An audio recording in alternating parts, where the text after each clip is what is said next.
Hello दोस्तों, आपके अपने YouTube चैनल सहज स्टडी विंद में आप सभी का स्वागत है। आज हम ये सूरदास के पद का ये तीसरा पार्ट है, इसको समझेंगे। अभी तक हमने 6 पदों को समझा दिया है। इसके लिए हमने 2 पार्ट बनाए हैं। अगर वो 2 पार्ट नहीं देखा है तो उनको ज़रूर देखें और उसका लिंक डिस्क्रिप्शन में मिल जाएगा। और 6 के बाद हम देखते हैं अगला 7वां। 7, 8, 9 और ये सभी पदों को हम इसमें देखेंगे। तो एक एक करके समझते हैं। जो 7वां पद है, 7वां पद दिया गया है सूरदास का। ऊधो मोहि ब्रज बिसरत नाही, वृंदावन गोकुल बन उपवन, सगन कुंज की छाही, प्रात समय माता जसुमत अरु नंद देख सुख पावत, माखन रोटी दह्यो सजायो अतिहित साथ खवावत, गोपी ग्वाल बाल संग खेलत सब दिन हसत सिरात, सूरदास धन धन ब्रजवासी जिनसो हिद जतुतात। तो इसमें सूरदास ने क्या कहा है? इसमें ऊधो मोह ब्रज बिसरत नाही। इसमें ऊधो जाते हैं और मथुरा को, ऊधो मथुरा को जाते हैं क्योंकि श्री कृष्ण मथुरा चले गए हैं। और श्री कृष्ण जब मथुरा जाते हैं तो वहाँ पर ऊधो जाकर पहुँचते हैं और ऊधो बताते हैं श्री कृष्ण से कि तुम्हारे बिना वहाँ जो ब्रज में रहने वाले लोग हैं उनकी कैसी स्थिति है। तो उन सभी की स्थितियों के बारे में, वहाँ के लोगों के बारे में जब ये ऊधो बताते हैं श्री कृष्ण से, तो श्री कृष्ण उनकी बातों में लीन हो जाते हैं और वहाँ की ये चीज़ें उनको याद आती हैं। तो जब उनको याद आती हैं तो वो क्या कहते हैं ऊधो से, वही इसमें बताया गया है। तो ऊधो से वो श्री कृष्ण कहते हैं, ऊधो मोहि ब्रज बिसरत नाही। ऊधो से श्री कृष्ण कह रहे हैं कि हे ऊधो, मुझे वह ब्रज भुलाया नहीं जा रहा। बिसरत का मतलब भुलाना। ऊधो मोहि ब्रज, ब्रज मतलब ब्रजधाम कह रहे हैं। वो ब्रज मुझसे भुलाया नहीं जा रहा है। हम लाख कोशिश करें लेकिन वो ब्रज हम भुला नहीं पा रहे हैं। वृंदावन गोकुल वन उपवन सघन कुंज की छाही। तो वृंदावन, गोकुल में जो वृंदावन है और वहाँ के वन और उपवन है, और सघन मतलब घने, और घने पेड़ों की जो छाया है वो सब बहुत याद आती है, वो भुलाया नहीं जा रहा है। ये श्री कृष्ण कह रहे हैं क्योंकि जब ऊधो कहते हैं तो वो वहाँ की बातों में लीन हो जाते हैं और वो सारी बातें उनको याद आती हैं और कहते हैं कि वो सब भुलाया नहीं जा रहा है। प्रात समय माता जसुमत अर नंद देख सुख पावत। और श्री कृष्ण कहते हैं कि जब प्रातः होती थी, जैसे ही सुबह होती थी, सुबह के समय माता यशोदा और नंद बाबा को देखकर बहुत सुख पाते थे, बहुत ही सुख का अनुभव करते थे। वो सब हमको बहुत याद आ रहा है। माखन रोटी दह्यो सजायो अतिहित साथ खवावत। और माखन रोटी और जमाया हुआ दही ये बहुत ही हित के साथ खिलाती थी, वो सब हमको बहुत याद आता है। ये श्री कृष्ण ऊधो से कहते हैं। गोपी ग्वाल बाल संग खेलत सब दिन हसत सिरात। तो गोपियों के साथ, ग्वाल बाल, तो जो ग्वाले हैं, जो गाय चराने वाले हैं, तो उन ग्वालों के साथ, बालकों के साथ पूरा दिन संग खेलत मतलब उनके साथ खेलते रहते थे।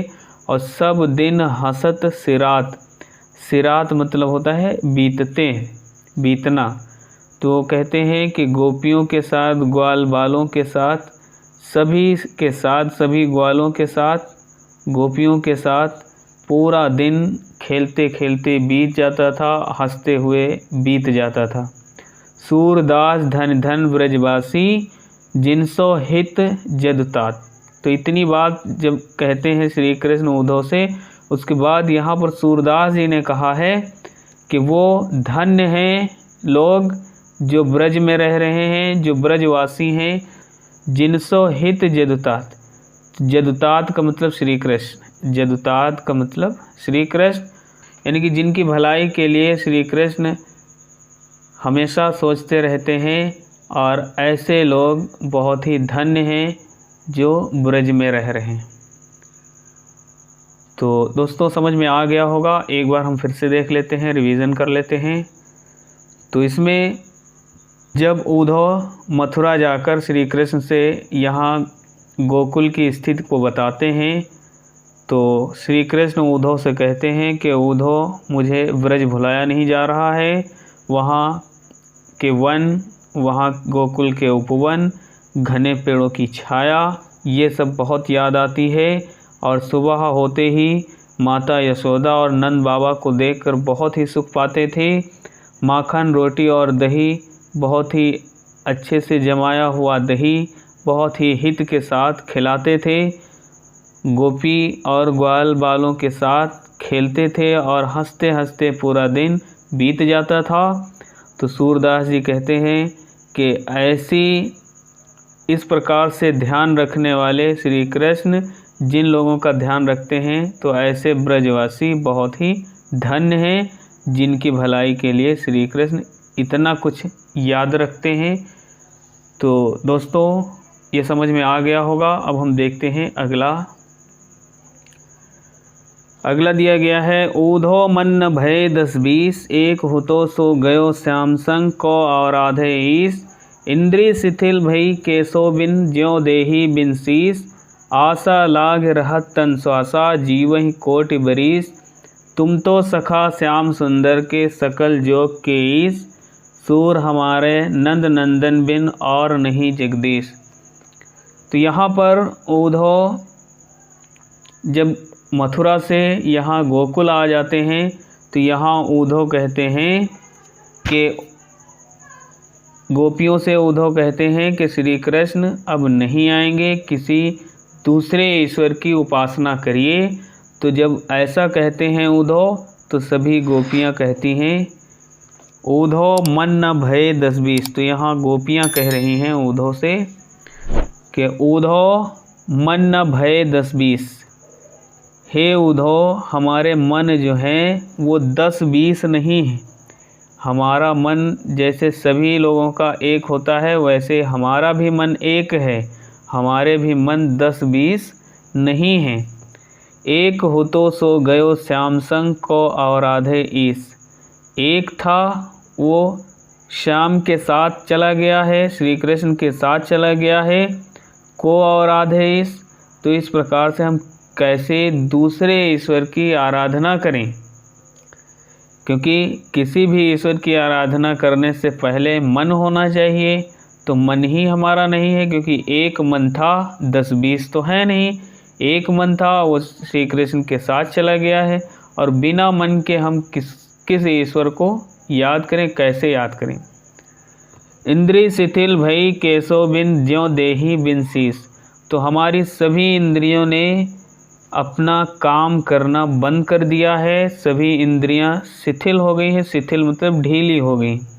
इसमें गोपियां कहती हैं कि हमारी इंद्रियां जो हैं श्री कृष्ण के बिना ये सब बहुत ही शिथिल हो गई हैं। शिथिल मतलब बहुत ही ढीली हो गई हैं। ज्यों विदेही बिन शीस, हमारी स्थिति ऐसी हो गई है कि जिस प्रकार से बिना शीस मतलब सिर के, बिना सिर का जैसे देही मतलब शरीर, बिना सिर का जो शरीर होता है जैसे उसकी हालत होती है, वैसी ही हालत हमारी भी है। केशव बिन मतलब श्री कृष्ण के बिना हमारी सभी इंद्रियों ने काम करना बंद कर दिया है, और हमारी स्थिति ऐसी हो गई है जैसे कि बिना सिर के जो शरीर होता है, ठीक उसी प्रकार से हमारी स्थिति हो गई है उनके बिना। आशा लाग रहत तन श्वासा जीवहि कोटि बरीस। आशा लगी रहती है कि वो आएंगे, इसलिए तन श्वासा आशा लाग रहत तन श्वासा, यानी कि आशा लगी रहती है इसलिए तन माने होता है शरीर, आशा लगी रहती है इसलिए हमारे शरीर में श्वासा मतलब सांस, हमारे शरीर में सांसें चल रही हैं। जीवहि कोटि बरिस, आशा के कारण ही हम, कोटि माने होता है करोड़, कोटि माने करोड़ होता है, तो जीवहि कोटि बरिस, बरिस मतलब वर्ष। तो कहती हैं गोपियाँ कि आशा लगी रहती है इसलिए हमारे शरीर में सांसें चल रही हैं और आशा से ही हम करोड़ों वर्ष तक जीवहि मतलब जी सकते हैं उसी आशा में। तुम तो सखा श्याम सुंदर के सकल जोग के ईश। तो इसमें गोपियाँ ये कहती हैं कि हे उद्धव, तुम तो श्री कृष्ण के सखा हो मतलब मित्र हो, तुम तो सखा श्याम सुंदर के मतलब तुम तो श्री कृष्ण के बहुत ही मित्र हो, गहरे मित्र हो, सकल योग के ईश और सभी योग विद्या को जानने वाले हो, जानते हो, उसमें निपुण हो। मतलब तुम, योग का मतलब होता है मिलन, यानी कि तुम मिलन कराने की जो विद्या है, जो योग्यता है, वो सारी योग्यता तुम्हारे अंदर है, तुम उसके ईश्वर हो। सकल योग के ईश मतलब तुम योग विद्या को जानते हो, उसके ज्ञाता हो और तुम उनसे हमारा मिलन करा सकते हो। योग मतलब मिलन, योग मतलब योग और योग का मतलब होता है मिलन। सकल योग के ईश, तुम योग विद्या के ईश हो मतलब ईश्वर हो, योग विद्या के जानने वाले हो, योग विद्या के ज्ञाता हो, इसलिए तुम अगर ऐसा करो तो तुम उनसे मिला सकते हो। सूर हमारे नंद नंदन बिन और नहीं जगदीश। सूरदास कहते हैं कि वो सभी गोपियाँ ये कहती हैं कि हमारे नंद के लाल श्री कृष्ण, नंदलाल मतलब नंद बाबा के लाल, नंदन मतलब श्री कृष्ण, बिन मतलब उनके बिना, और नहीं जगदीश, तो और नहीं जगदीश मतलब जगत और ईश मतलब इस संसार में और कोई हमारा ईश्वर नहीं है उनके बिना। तो एक बार इस बार रिवीजन कर लेते हैं। तो सभी गोपियाँ कहती हैं उद्धव से कि हमारे मन जो हैं 10-20 नहीं हैं, क्योंकि एक मन था, एक हो तो सो गयो श्याम संग, मतलब एक मन था वो श्री कृष्ण के साथ चला गया। अब किस प्रकार से हम दूसरे ईश्वर को याद करें। इंद्रियां हम उनके बिना, कैसो बिन मतलब उनके बिना हमारी इंद्रियां बहुत ही ढीली हो गई हैं, उन्होंने काम करना बंद कर दिया है। इनकी हालत ठीक उसी प्रकार से हो गई है जिस प्रकार से बिना सिर का जो शरीर होता है, ठीक वैसी ही हालत इनकी हो गई। आशा लाग रहत मतलब आशा लगी रहती है, इसलिए हमारे शरीर में सांसें चल रही हैं और इसीलिए करोड़ों वर्षों तक हम जी सकते हैं। तुम उनके मित्र हो, इसलिए तुम सकल योग के ईश, तुम उनके मित्र हो और योग विद्या में निपुण हो, तो तुम उनसे मिलन करा सकते हो। इसके बाद सूरदास ने कहा है कि वो गोपियाँ ये कहती हैं कि हमारे नंद बाबा के लाल श्री कृष्ण ही हैं, उनके बिना हम और किसी संसार में ईश्वर की आराधना नहीं कर सकते हैं और किसी ईश्वर की उपासना नहीं कर सकते हैं, हम उन्हीं की उपासना करेंगे। तो दोस्तों समझ में आ गया होगा। अब हम देखते हैं अगला। उद्धव जाओ तुम्हें हम जाने, श्याम तुम्हें यहाँ को नहीं पठेयो, तुम हो बीच भुलाने, ब्रज नारिन सो जो कहत हो, बात कहत न ल जाने, बड़े लोग न विवेक तुम्हारे ऐसे भय अयाने, हम सो कही ले हम सही के, जिए गुण ले सयाने, कहाँ अबला कहाँ दशा दिगंबर, मस्ट करो पहचाने, साच कहो तुमको अपनी सो, बूझत बात निदाने, सूर श्याम जब तुम्हें यह पठायो, तब नहीं कहो मुस्काने। उद्धव जब श्री कृष्ण के बारे में बताते हैं तो गोपियाँ सभी उद्धव से मजाक करने के लिए ये कुछ पंक्तियाँ कहती हैं और उनसे मजाक में कहती हैं, ऊधो जाओ तुम्हें हम जाने, श्याम तुम्हें हैं को नहीं पठेओ, तुम हो बीच भुलाने। गोपियाँ कहती हैं कि ऊधो जाओ और मैं तुमको जान गई, मैं तुमको जान गई, हम लोग यहाँ जान गए तुमको कि तुमको श्री कृष्ण ने यहाँ नहीं भेजा होगा। श्याम तुम्हें यहाँ को नहीं पठेओ, मतलब श्री कृष्ण ने यहाँ मतलब यहाँ तुमको यहाँ पर नहीं भेजा होगा। पठाओ मतलब भेजा, तुमको यहाँ पर नहीं भेजा होगा। तुम हो बीच भुलाने, मतलब तुम रास्ते में भूल गए हो इसलिए यहाँ चले आए हो, तुमको यहाँ नहीं भेजा था। ब्रज नारिन से जोग कहत हो, बात कहत न लजाने। तुम ब्रज नारियों से योग की बात करते हो, योग मतलब होता है मिलन, तो ब्रज नारिन से मिलन की बात कहते हो और ये बात कहते हुए तुम्हें ज़रा सी भी शर्म नहीं आती है। बड़े लोग ना विवेक तुम्हारे, बड़े लोगों के जैसे तुम्हारे विवेक नहीं है। तुम्हारी विवेक माने होता है बुद्धि, मतलब तुम्हारी बुद्धि ठीक नहीं है। ऐसे भय आयाने, आयाने मतलब अज्ञानी, तो ऐसे अज्ञानी कैसे बन गए। हमसो कह लई हम सह के, हमसे अगर कहा है तो हमने इसको सह लिया है, क्योंकि योग की बात करते हो, मिलन की बात करते हो, ऐसा कहते हुए तुमको शर्म नहीं आती है। तुम बुद्धिमान तो हो लेकिन तुम्हारी बुद्धि भ्रष्ट हो गई है, ऐसा लगता है कि तुम बहुत ही अज्ञानी हो गए हो। हमसो कह ले हम सह के, मतलब हमसे कहा ऐसा तो हमने सह लिया है। जिए गुण ले सयाने, मतलब जिस प्रकार से आपने ऐसा कहा है, जिस प्रकार से तुमने कहा है, तो हमने चतुराई से उसको सही से समझ लिया है और सहन कर लिया है। कहाँ अबला कहाँ दशा दिगंबर, मस्ट करो पहचाने।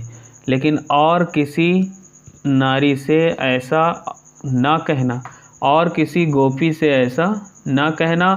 हमसे कहा तो हमने तो उसको सह लिया, लेकिन और किसी गोपी से ऐसा ना कहना। कहाँ अबला कहाँ दशा दिगंबर, कहाँ अबला नारी, अबला मतलब होता है नारी, तो कहाँ अबला नारी और कहाँ दशा, दशा मतलब स्थित, कहाँ स्थित कैसी है दिगंबर की। दिगंबर माने होता है जिसका कपड़ा, दिक माने होता है दिशा और अंबर माने होता है कपड़ा, जिसके कपड़े चारों दिशाएं ही हों, अर्थात कह सकते हैं जो नग्न हो, जो कुछ न पहने हुए हो, उसे कहा जाता है दिगंबर।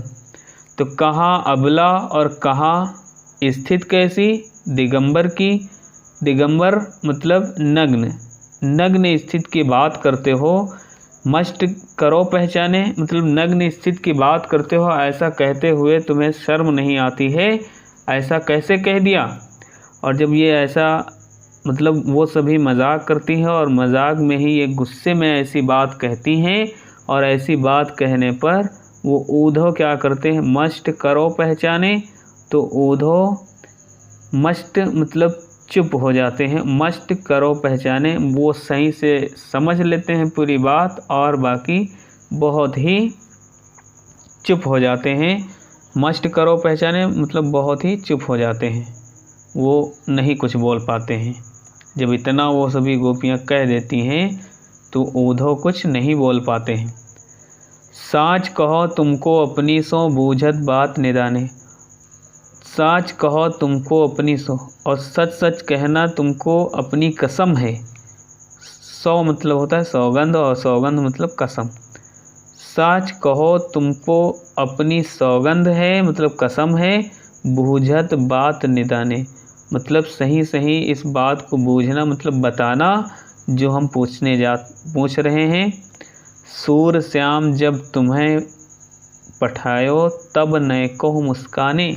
दोस्तों सूरदास कहते हैं कि वो गोपियाँ कह रही हैं कि जब श्री कृष्ण ने तुमको यहाँ भेजा था तो क्या थोड़ा बहुत मुस्कुराए थे।